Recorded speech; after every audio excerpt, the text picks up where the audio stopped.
మే 14 1941 మొదటి రోజు నేటికి 84 సంవత్సరములు. నీలగిరి కూనూరులో ప్రార్థన విశిష్టత. సహోదరుడు భక్త్ సింగ్ గారికి ప్రభువిచ్చిన నూతన నిబంధన సంఘ ప్రత్యక్షత. నీలగిరి కూనూరు ప్రార్థనలలో ఉన్నప్పుడు మన ప్రభువైన యేసుక్రీస్తు నూతన నిబంధన సంఘమును తిరిగి అదే ప్రత్యక్షతలో పునర్నిర్మించుటకు ప్రభువేసిన ఆమోదముద్ర. దీని వెనుకున్న ప్రార్థనలు. ప్రభువు నడిపించిన తీరు పరిశీలిద్దాం. సహోదరుడు భక్త్ సింగ్ గారు ఎప్పటినుండో ప్రభువు బయలుపరచిన రీతిలో కనిపెట్టుచు ముఖ్యముగా 1938 ప్రారంభము నుండి ఉత్తర భారతదేశములో ఎక్కడ స్థిరపరచబడాలో ప్రార్థిస్తూ ఉండేవారు. ఎందుకంటే భారతదేశం, ఇతర దేశాలలో కొత్త పని గురించి ప్రభువు ఈయనకు దర్శనం ఇచ్చెను. అంతేకాకుండా ఈయన పుట్టకముందు, ఆ తర్వాత ప్రపంచవ్యాప్తంగా ఉన్న విశ్వాసులు భారతదేశము మేల్కొలుపు, సువార్త పరిచర్య కొరకు బహుభారంగా ప్రార్థిస్తూ ఉండేవారు. దేవుడు తన ప్రణాళికను నెరవేర్చటానికి వ్యక్తులను, సంఘటనలను, పరిస్థితులను ఉపయోగించుకుంటాడు. ప్రతి మార్గదర్శకుడి వెనుక కూడా ఎంతోమంది నిశ్శబ్దంగా ప్రార్థించే ఉంటారు. సహోదరుడు భక్త్ సింగ్ గారు 1903లో పుట్టేనాటికి ఆత్మీయ మేల్కొలుపు ప్రార్థనల భారము పరిశుద్ధుల హృదయాలలో ప్రభువు ఉంచియున్నాడు. ఈ ప్రార్థనా పరిచర్యలో భాగంగా ప్రపంచవ్యాప్త సంఘ ప్రార్థనలు సహోదరుడు భక్త్ సింగ్ గారితో ఇంకా ఈయన పరిచర్యతో ఎలా ముడిపడియున్నవో చూద్దాం. 1. 1898 నుండి అమెరికాలోని మూడీ బైబుల్ ఇన్స్టిట్యూట్లో ప్రతి శనివారం రాత్రంతా ప్రపంచ మేల్కొలుపు కోసం ప్రార్థనలు జరిగేవి. ఆ ప్రార్థనల ఫలితంగా ప్రపంచవ్యాప్తంగా ప్రార్థనా భారము పెరిగినది. 2. 1898 నుండి ప్రత్యేకంగా ఇంగ్లాండులో కెస్విక్ కన్వెన్షన్ నుండి వచ్చిన ప్రార్థనా వలయాలు భారతదేశాన్ని ప్రార్థనల్లో ఉంచాయి. 3. 1898 నుండి ఒకే కాలంలో భారత్లో మిషనరీ సేవ ప్రారంభించిన స్త్రీలైన పండిత రమాబాయి, అమీ బియాట్రిస్ కార్మిఖేల్ ఇండియా పునరుజ్జీవం కోసం బహుభారంగా ప్రార్థించితిరి. 4. 1904లో వెల్ష్ ఉజ్జీవ ఉద్యమం. ఇవాన్ జాన్ రాబర్ట్స్ ప్రార్థన బృందం ప్రపంచ ఆత్మీయ మేల్కొలుపు కొరకు భారముగా ప్రార్థించితిరి. 5. 1904లో ఈ నేపథ్యంలోనే పంజాబులో ఒక గొప్ప మేల్కొలుపు వచ్చింది. దీని ఫలితంగా సియాల్కోట్ కన్వెన్షన్, ప్రార్థన మరియు స్తుతి సంఘం ఏర్పడి భారతదేశవ్యాప్తంగా శిబిరాలు నెలకొల్పుకుంటూ పునరుజ్జీవం కోసం ప్రార్థించారు. ముఖ్యులు జాన్ హైడ్, ప్రేయింగ్ హైడ్, ప్రార్థన బృందం. 6. 1910 నుండి 1925 వరకు మనసున్న మిషనరీలు వేసవి విడిదికి కొడైకెనాల్లో చేరి భారతదేశ రక్షణ కొరకు, స్వదేశీ సంఘాల స్థాపన కొరకు, కొత్త మిషనరీ వ్యూహాల కోసం విధిగా ప్రార్థిస్తూ ఈ అక్కరలు తీర్చబడేలాగున క్రైస్తవ ప్రపంచానికి ప్రార్థనా మనవులు పంపిస్తూ ఉండేవారు. 7.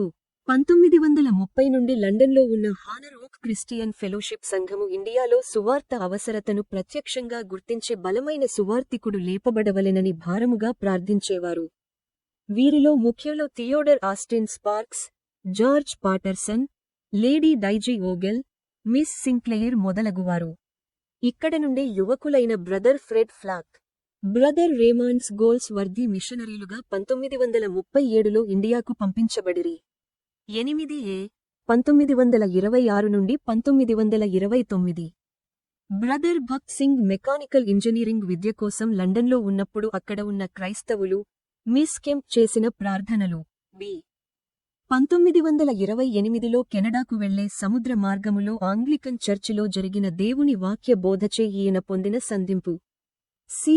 1929 నుండి 1933 వ్యవసాయ ఇంజనీరింగ్ విద్య కోసం కెనడాలో ఉన్నప్పుడు mister Hansen, John Edith Haywards లాంటి వాళ్లు ఈయనను ప్రభువు దగ్గరకి చేర్చి, ఇంకా ఈయన స్నేహితులు వీరంతా ఈయన పరిచర్య కొరకు భారముగా ప్రార్థిస్తూనే ఉండేవారు.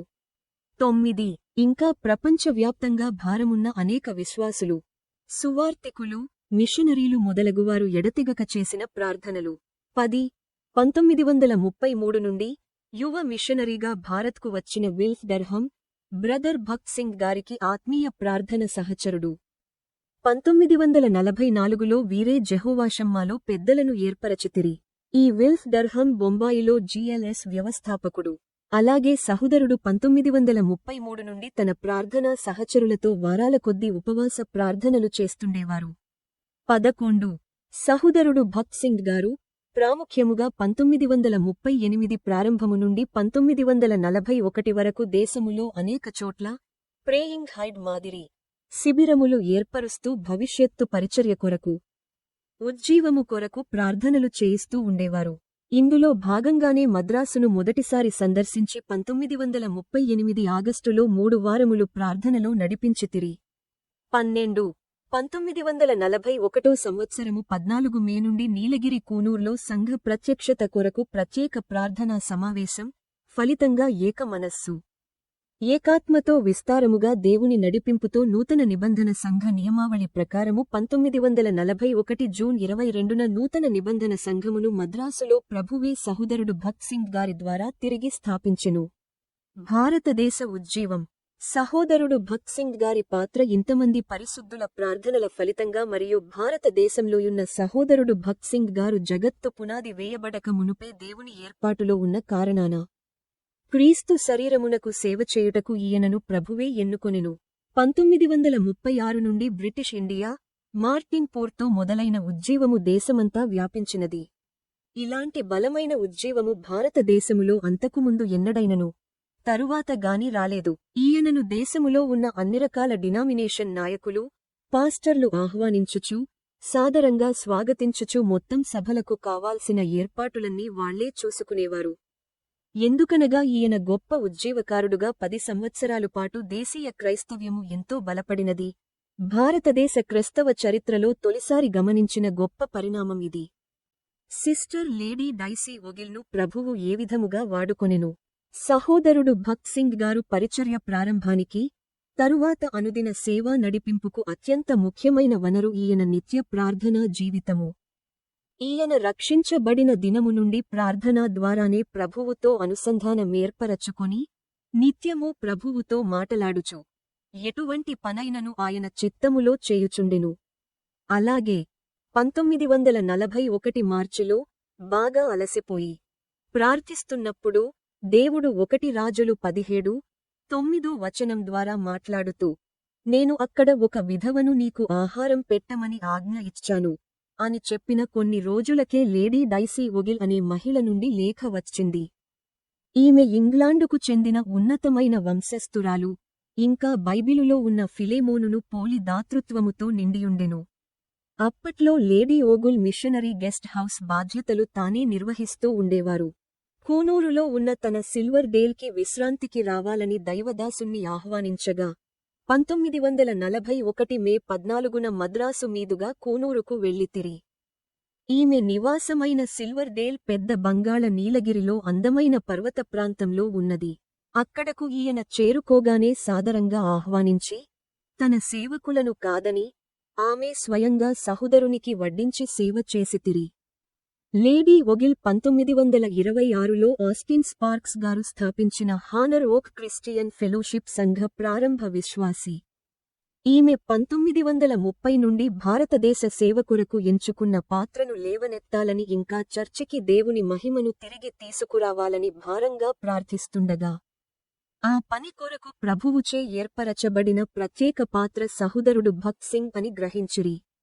ఇంకా దేవుని ఆశీర్వాదము ఈయనపై ఉందని నమ్మిరి. ఈమె ప్రార్థనలు మరియు ఆచరణాత్మక సహాయం ద్వారా భగత్ సింగ్ గారి పరిచర్యలో ప్రభువు ఈ సహోదరిని అసాధారణ రీతిలో ఉపయోగించుకున్నాడు. స్వదేశీ సంఘ స్థాపన, నీలగిరి కూనూర్లో చివరి ప్రత్యేక ప్రార్థన. భగత్ సింగ్ గారు భవిష్యత్తు పరిచర్య కొరకు దేవుని చిత్తాన్ని తెలుసుకోవాలన్న భారంతో చివరగా 40 రోజులు ప్రార్థించితిరి. ఇందులో భాగంగానే 21 రోజులు విరామము లేకుండా ఉపవాసముతో ఈయనతో పాటు ఉన్న సహోదరులతో కలిసి ప్రార్థించితిరి. వీరిలో ముఖ్యులు 1 brother Bhagat Singh, 2 Sam Chacko, 3 Don Moses, 4 Noel బేరో, 5 Raymond Golsworthy, 6 Fred Flack, 6 Williams. వీరందరూ వాక్య భాగాల ఆధారంగా నూతన నిబంధన సంఘ నియమావళి ప్రకారము ప్రభువు నడిపించిన ప్రత్యక్షతలో ఏక మనస్సు, ఏకాత్మతో ఏకీభవించితిరి. అంతేకాకుండా ఇవన్నీ స్థానిక సంఘాల ద్వారా నెరవేర్చాలి అని అర్థం చేసుకున్నారు. 1 పాపుల రక్షణే కాకుండా రక్షించబడిన వారి ఆత్మీయ ఎదుగుదలకు కూడా బాధ్యత వహించాలి అనే సూత్రాన్ని గ్రహించారు. 2. వివాదాస్పదముగా ఉన్నట్టి బాప్తిస్మము తర్వాత జరుపబడే హస్తనిక్షేపణను నూతన నిబంధన లేఖనాలననుసరించి తిరిగి సంస్కరించిరి. 3. ఒకే శరీరం, ఒకే ఆత్మ ప్రకారం ఏ విశ్వాసీ ఒంటరిగా జీవించడు, సంఘముగా కట్టబడుట. సంఘ క్రమము, ప్రభువు దినమున సంఘ ఆరాధనా క్రమము, ప్రభువు బల్ల మొదలగునవి. ప్రభువు బయలుపరచిన విధముగా ఎప్పటినుండో చేస్తున్న ప్రార్థనల ఫలితంగా ఈ అంశముల నిమిత్తము కూనూరులో కూడుకున్న ప్రత్యేక ఉపవాస ప్రార్థనా సమావేశములలో ప్రభువు ఆమోదముద్ర వేసెను. ఈ పరిణామమంతయు లండన్లో ఉన్న హానర్ ఓక్ సంఘ పెద్దలకు తెలియచేయగా వారు కూడా ప్రార్థించి ప్రభువిచ్చిన నూతన నిబంధన సంఘ ప్రత్యక్షతను తిరిగి అలాగే నెలకొల్పుటకు ప్రభువు భక్త్ సింగ్ గారిని నడిపించిన విధానమును బట్టి సంతోషించి ప్రభువును స్తుతించి వారి మద్దతును తెలియచేసిరి. కూనూరులో ఉన్నప్పుడే మద్రాసు పరిచర్య ప్రారంభించుటకు ప్రభువు బయలుపరచెను. అంతేకాకుండా అనేక ప్రార్థనల ఫలితంగా ప్రభువు బయలుపరచిన నూతన నిబంధన సంఘ నియమావళి ప్రకారము 1941 జూన్ 22న స్వదేశీ సంఘమును మద్రాసులో సహోదరుడు భక్త్ సింగ్ గారి ద్వారా ప్రభువే తిరిగి స్థాపించెను.